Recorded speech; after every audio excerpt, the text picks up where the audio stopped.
Esta es la mañanera, mis amigos, del día de hoy. Buenos días. Ánimo, buenos días. Comenzamos. Estamos bien y de buenas.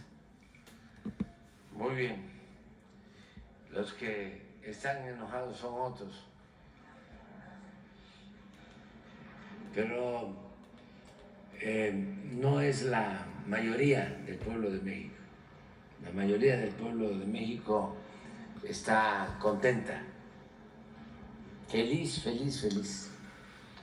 Acaban de hacer una encuesta, creo que de 140, 150 países, y México está como en el lugar 20, 25 en felicidad. Y creció, estaba abajo y últimamente está arriba. Y la gente bien, porque está bastante bien la economía, que eso es importantísimo, sobre todo la economía popular y el bienestar. O sea, la gente está contenta. Los que están inconformes y además tienen todo su derecho a enojarse, pues son nuestros adversarios, los conservadores, deshonestos, los que estaban acostumbrados a medrar, a traficar con la pobreza de la gente. A ellos se les iba muy bien y al pueblo muy mal. Y ahora que estamos buscando que no haya tanta desigualdad económica y social, porque era monstruosa la desigualdad que había en el país. Casi igual, o en algunos casos hasta mayor que cuando Morelos proclamó que había que moderar la indigencia y la opulencia. Millones de mexicanos en la pobreza y una minoría colmada de atenciones y de privilegios. Ahora nos podemos sentir mejor todos, todos los mexicanos, estemos o no de acuerdo. Yo creo que es muy satisfactorio para nuestra alma, para nuestro espíritu,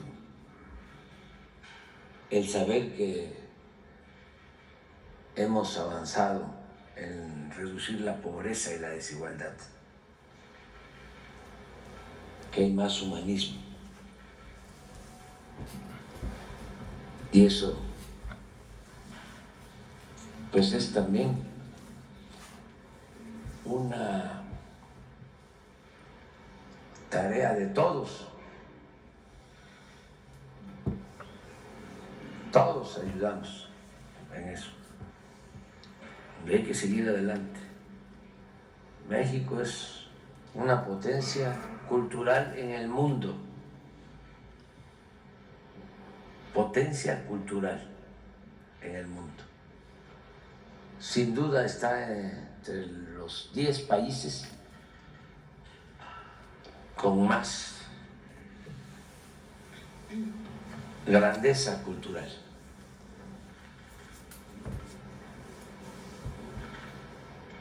Y en lo económico, pues está también en el lugar 10, 12, 15. Y vamos avanzando.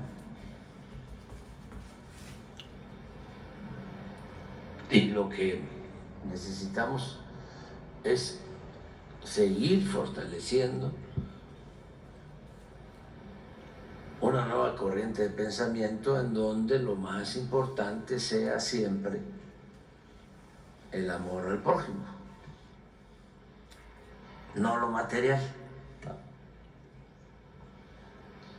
De que se entienda algo muy sencillo, de que solo siendo buenos podemos ser felices. Y que la felicidad no es lo material, no son los aviones, los carros de lujo, las alhajas, los yates. Que la felicidad es estar bien con uno mismo, estar bien con nuestra conciencia y estar bien con el prójimo. Que nos vamos a morir y no nos vamos a llevar más que los buenos recuerdos.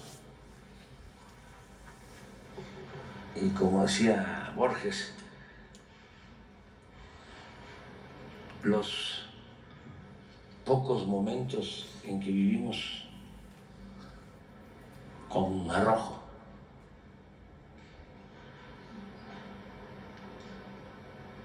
Vamos a escuchar, si no es ahora, más tarde, la canción de el finado Antonio Aguilar, Un puñado de tierra. Un puño de tierra. Porque en los funerales no hay mudanzas, ¿verdad? No van yates, ¿sí? Ni, ¿cómo se llaman los carros estos famosos?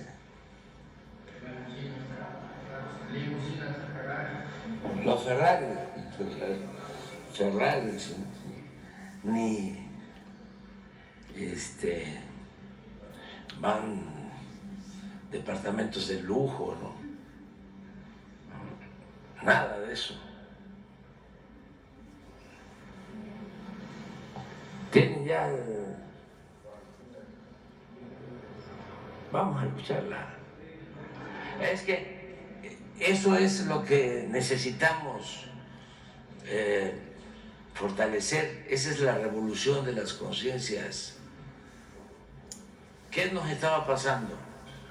Porque no era nada más Vamos a escuchar una canción de don Antonio Aguilar, Puño de Tierra. Sino nos estábamos individualizando.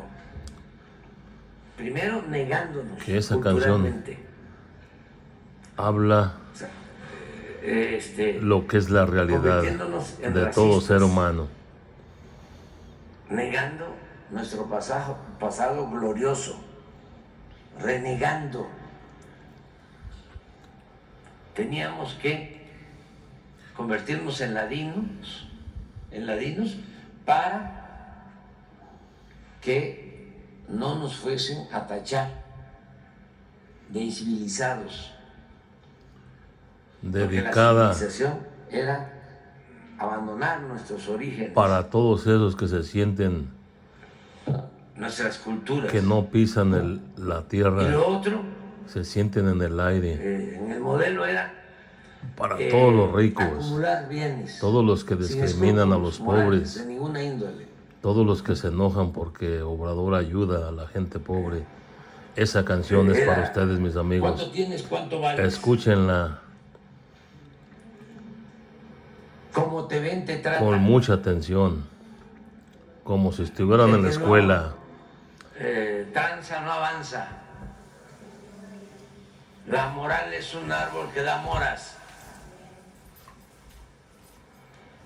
Entonces, ¿qué es lo que tenemos que contrarrestar? Eso.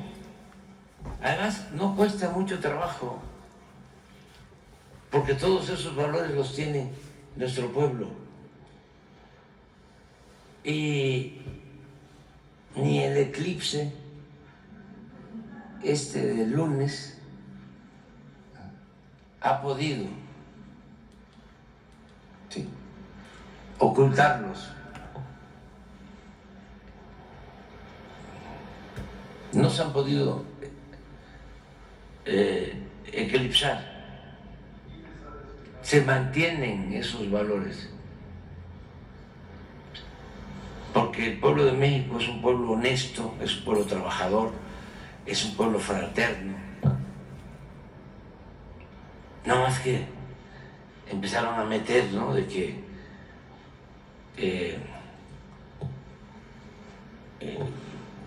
el pueblo de México era un pueblo flojo, indolente, Corrupto. que la corrupción Era en todos lados. era parte de la cultura del pueblo de México. Todo ese tipo de cosas. ¿Sí? Se le echaban Por la eso se culpa a los enojan pobres que tanto eran ahora, los ¿no? corruptos, a los pobres que eran los vándalos, los corruptos. Y Y, resulta que es todo lo contrario. Los ricos de estos porque tiempos son los que todo eran ese aspiracionismo, los que han sido los más bandidos. entonces, vacío, sin ideales, sin principios, el triunfar a toda costa, pues ya está siendo cuestionado. Y la gente está expresándose, exponiendo, empoderándose, y se siente muy contenta. Y todos estamos muy orgullosos de México, De ser mexicanos. un gran país. Hoy que está usted de presidente y A ver, enseguida vamos a escuchar. Claudia y Para después que de no se Claudia, les olvide a algunos, ¿no? después de Claudia Andan Noroña. ahí de presumir. Échele. Ahí viene, vámonos. Ánimo, raza, ánimo.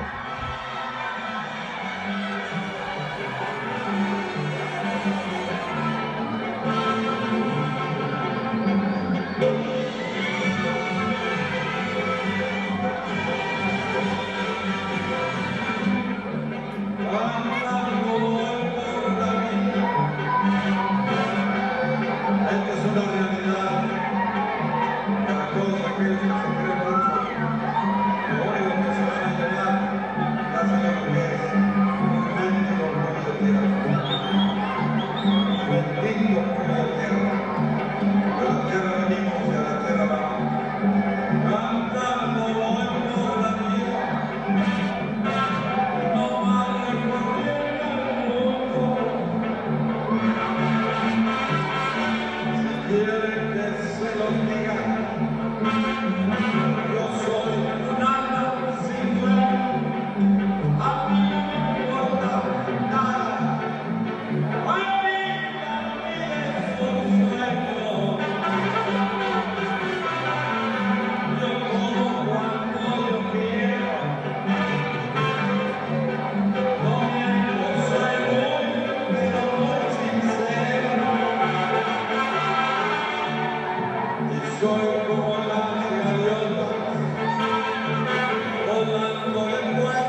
mentira.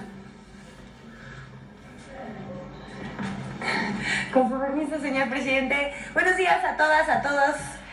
Hoy es 3 de abril del año 2024. Esta es la sección que quieren las mentiras de la semana y vamos a iniciar con una que seguramente todos vimos porque corrió toda la semana. ¿Se acuerdan de una mentira que aterriza en avión? Falso que aeronave se haya atascado en un bache del AIFA. Y es que es de risa lo que se les ocurre, lo que inventan. Pero circula masivamente la desinformación en redes sociales. El pasado 26 de marzo se desató una campaña de mentiras contra el Aeropuerto Internacional Felipe Ángeles en las redes sociales. Circuló un video que se mantuvo durante toda la semana, ya decía yo, donde se muestra un avión atascado sobre una pista de un aeropuerto, asegurando que se trataba de un bache en la pista del Aeropuerto Internacional Felipe Ángeles. Pero resultó falso y hay que decir, las pistas del AIFA están en perfecto estado. Las imágenes corresponden al aeropuerto Vanguardia de Villavicencio en Colombia. Estas imágenes son del 23 de marzo de 2024, como lo acreditan notas periodísticas de aquel país.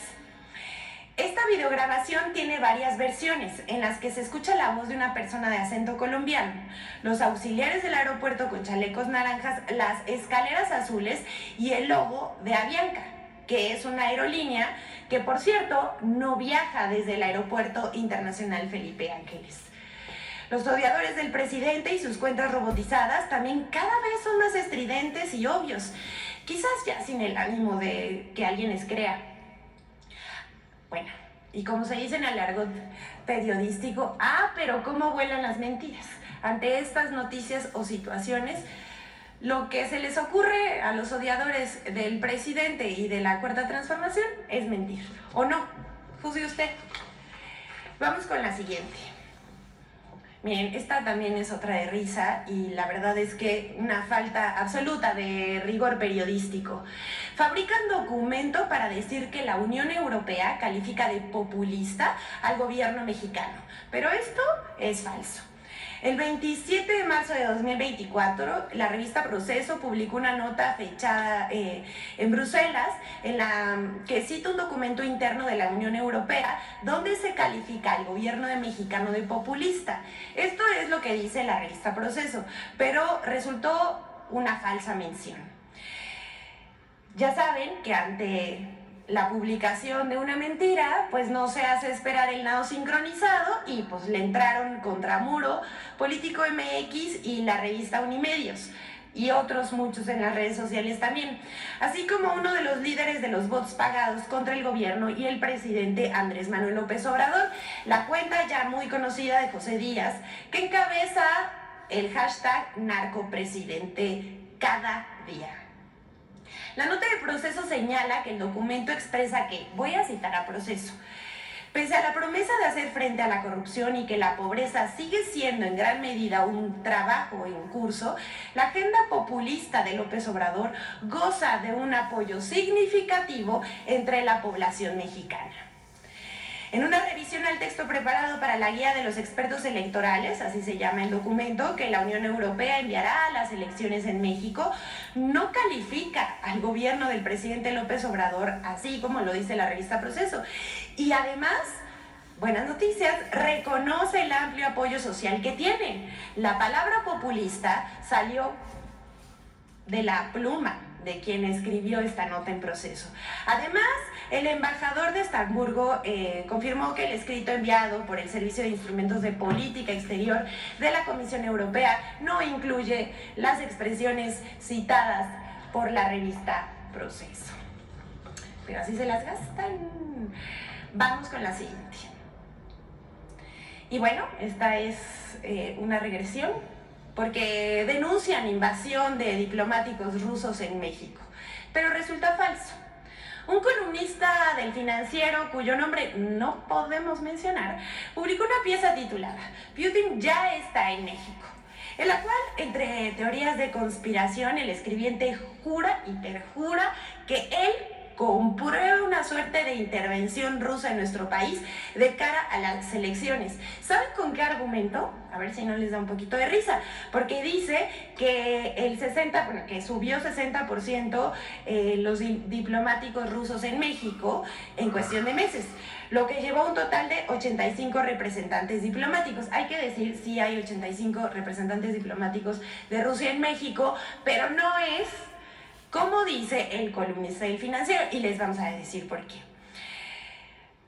Pero antes, también hay que citar a la periodista estadounidense Dolly Esteves, que ella aportó sus propias listas para corroborar que hay 85 diplomáticos rusos y que estos 85 diplomáticos son espías en la embajada en México, y dice que son mucho más que los 42 diplomáticos de la embajada de Estados Unidos en México.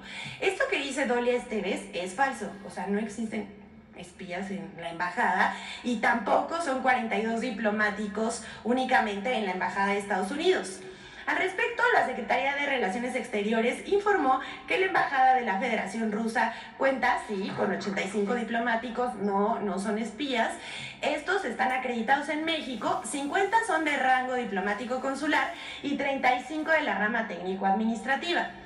Asimismo, la Cancillería mexicana precisó que en la Embajada de Estados Unidos en México hay 722 trabajadores acreditados, 503 en el rango diplomático consular y 209 en el rango técnico administrativo. 8 veces más que los rusos, no como dice Dolly Esteves. En el caso de China hay 82 funcionarios, 46 en el rango diplomático consular y 36 en el rango técnico administrativo. Pero si creen que aquí acaba, pues no, porque Dolly Esteves fue más lejos y publicó el pasado 1 de abril en el periódico Eje Central un artículo sobre la cooptación rusa de periodistas mexicanos. ¿Quién le cree? Pues absolutamente nadie, porque la verdad es que no da ningún dato relevante salvo que un funcionario fue a entregar un premio. Eso es todo su fuente. Pero como les decía al principio de esta nota, la intervención rusa es una mentira y parte de la campaña en contra del presidente y su gobierno.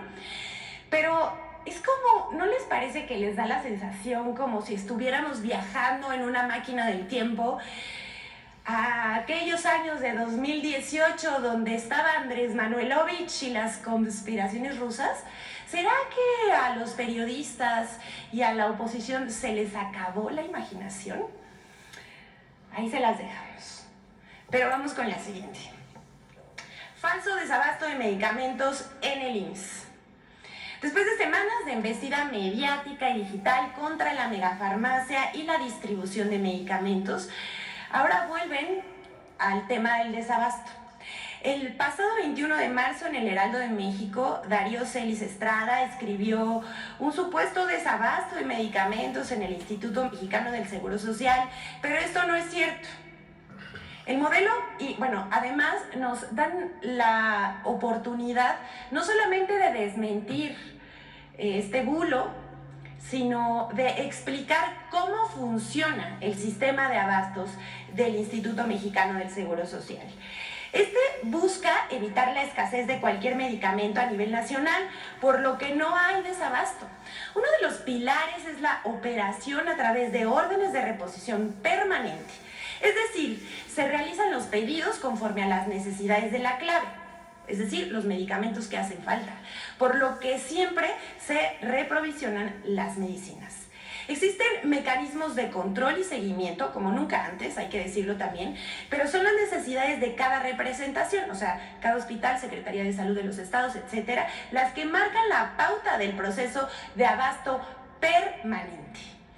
En el Instituto Mexicano del Seguro Social hay procedimientos de compra locales por los que representaciones estatales o por las unidades médicas de alta especialidad para adquirir insumos para la salud que por incumplimientos de la proveeduría es necesario comprarlos para brindar la atención a los pacientes y evitar la interrupción de los tratamientos.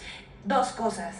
Esto quiere decir que nunca se queda nadie sin medicamento, y que si la proveeduría no tuviese el medicamento, se busca por otro lado para adquirirlo. En la adquisición de insumos para la salud y medicamentos participan Laboratorios Biológicos y Reactivos de México, que es Birmex, como consolidador de la demanda del IMSS, ISSSTE y también del IMSS Bienestar. Hay que decirlo también a todas, a todos, el suministro de insumos para la salud además se ve fortalecido y se dispone de más piezas y de más proveedores para atender la necesidad de la derechohabiencia y de la población usuaria de los servicios de salud. Hasta aquí esto, pero hasta aquí en Quienes Quieren las Mentiras de la Semana, pero como cada miércoles ahora vamos a actualizar Quienes Quieren los bots, porque vamos a darles un informe de la campaña del hashtag narcopresidente. ¿En qué va esta campaña?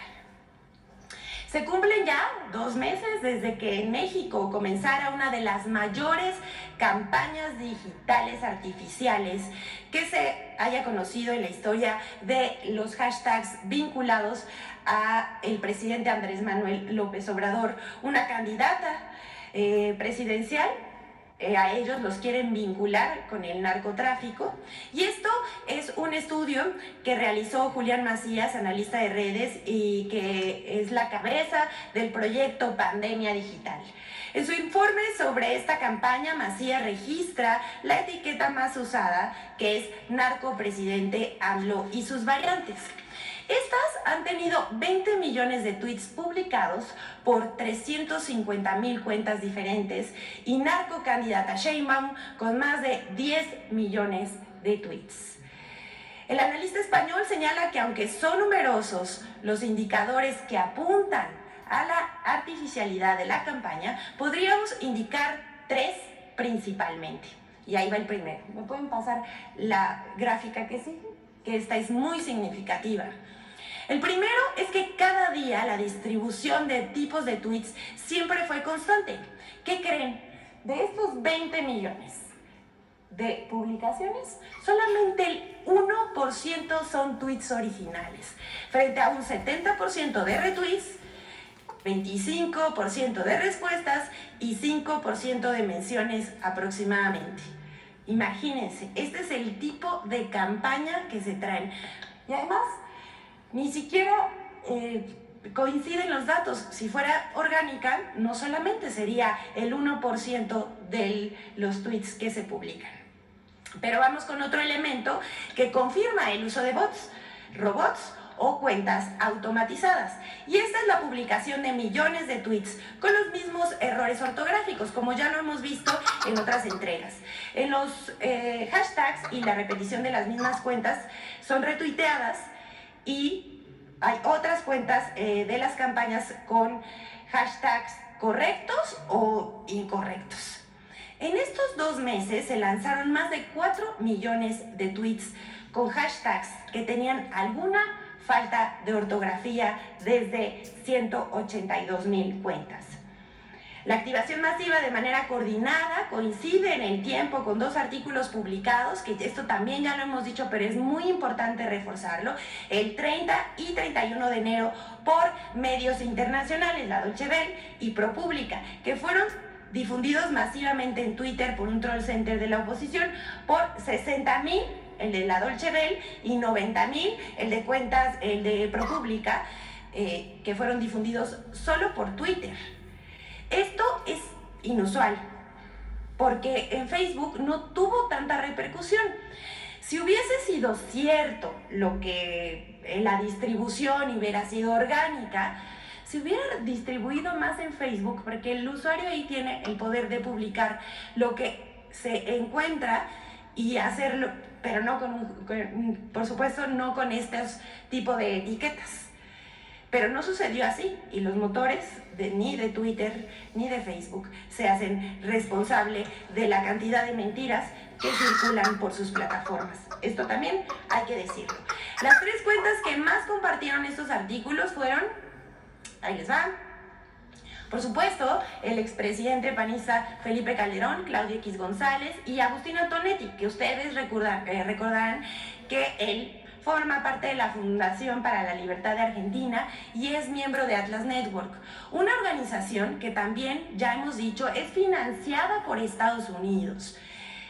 También está Ricardo Salinas Pliego y José María Aznar, y que es una de las impulsoras de la campaña digital en el exterior.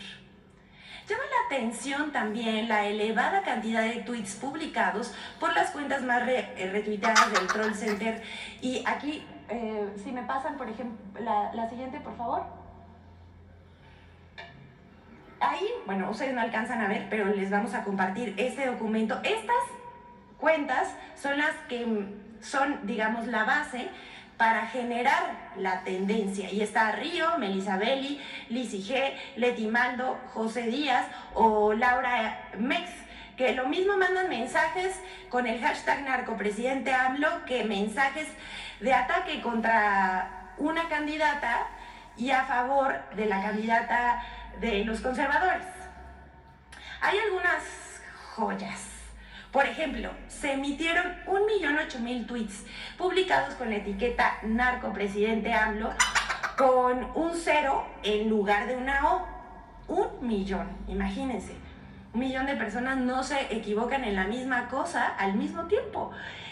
Con esto comprobamos que de las 137.000 cuentas destacan, además, Sociedad Civil MX, de Claudio X González, y la propia cuenta de Claudio X González, Javier Lozano, Emilio Álvarez y Casa y Las Guacamayas. Estas son de las más retuiteadas y compartidas. Como se puede apreciar durante todos los hashtags analizados, apenas superan el 1% de los tweets originales, siendo las cuentas Diana las que más capitalizan la mayoría de la conversación. Las 50 cuentas que reciben más retweets suman más del 50% de la actividad total, como ya describió el investigador Carlos Augusto Jiménez al analizar el hashtag narcopresidente AMLO02. Aquí está. Pero en resumen, la narcocampaña durante estos 2 meses sumó en total unos 30 millones de tweets publicados. Esto sumando tweets originales, menciones, respuestas y retweets, por parte de más de 300.000 cuentas únicas usando hashtags como narcopresidente AMLO, y al menos 80% de esta actividad es artificial y solo el 1% son mensajes originales. A esto, pues por supuesto, agregar que la mayoría de los tweets se producen en el extranjero. Aquí está este mapa donde nos dice que solamente el 40% de los mensajes se publican en México. Los demás vienen del exterior, sobre todo de Argentina, Colombia y España. Pero si creen que nada más de Latinoamérica, pues se equivocan, porque también están países de África y Asia. También está China, India, Rusia y un largo etcétera como Australia. Pero bueno, cerramos con la última medición de la campaña de la semana 20 a la 26 de marzo, donde se impulsaron los hashtags o etiquetas narcopresidente AMLO 21 al 24. Lo curioso es que las principales cuentas que impulsan la campaña con estas etiquetas o hashtags esta semana fueron Felipe Calderón, Javier Lozano, Joaquín López Dóriga, Ricardo Salinas Pliego y casi siempre aparece Claudio X González. Aquí también tenemos a Antonio García Nieto, como para que vean nada más. Aquí nada más, si me pasan la anterior, por favor. Creo que sí es lo anterior. Sí, estos son los resultados a través del tiempo. Es una semana de medición. El pico más alto es cuando el hashtag llega a las menciones más altas. Va descendiendo y ahí es cuando van a lanzar otro tweet, más bien otra etiqueta, narcopresidente AMLO, con otro número. Imagínense la cantidad de dinero invertido que está aquí. Está por colores, el rosa significa uno, el azul significa otro, el morado otro, también se los vamos a compartir como para que vean cómo está diseñada esta campaña para que se baje un hashtag y suba otro. Vamos a terminar esta sección con un par de cosas, porque primero que nada les queremos compartir esta encuesta, que es México con más confianza en su gobierno. Esta es una encuesta del panorama de las administraciones públicas en América Latina y el Caribe 2024 de la OCDE. México es el segundo lugar en confianza en sus instituciones, solamente por debajo de Costa Rica. Aquí está, 53% de los ciudadanos confía en sus instituciones. Y nada más para que vean de qué tamaño es la campaña, ahora vamos a ir con el video de Infodemia sobre el manejo de los casos de violencia, cómo los medios de comunicación manejan este tipo de casos para maximizarlos y tratar de generar una percepción de violencia en nuestro país. Vamos a ver.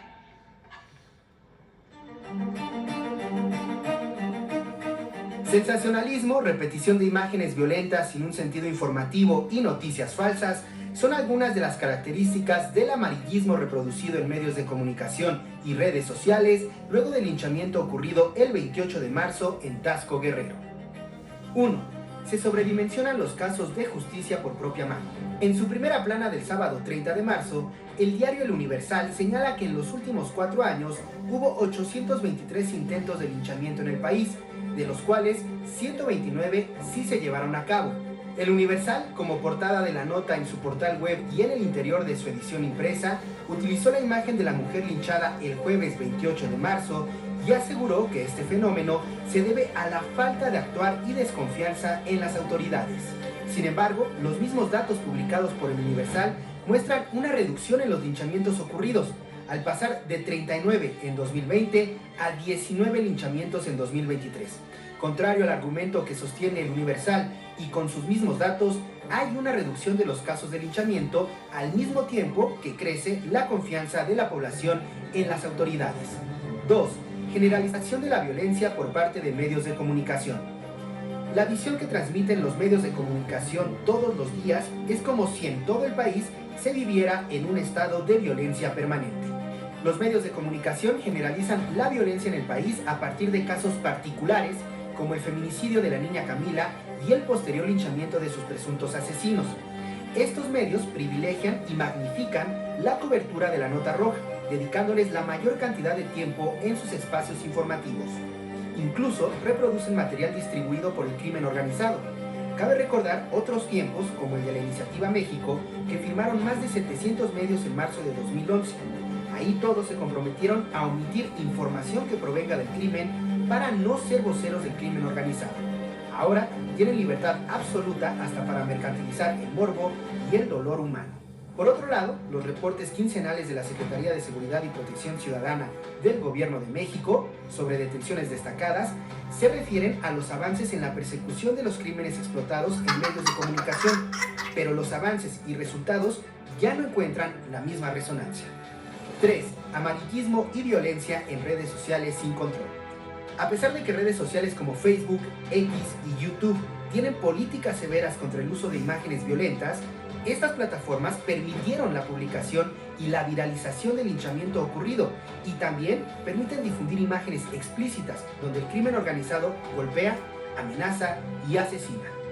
Las transmisiones en vivo del linchamiento en Taxco, Guerrero, no fueron interrumpidas por las plataformas e incluso imágenes y videos de este episodio siguen disponibles en esas redes.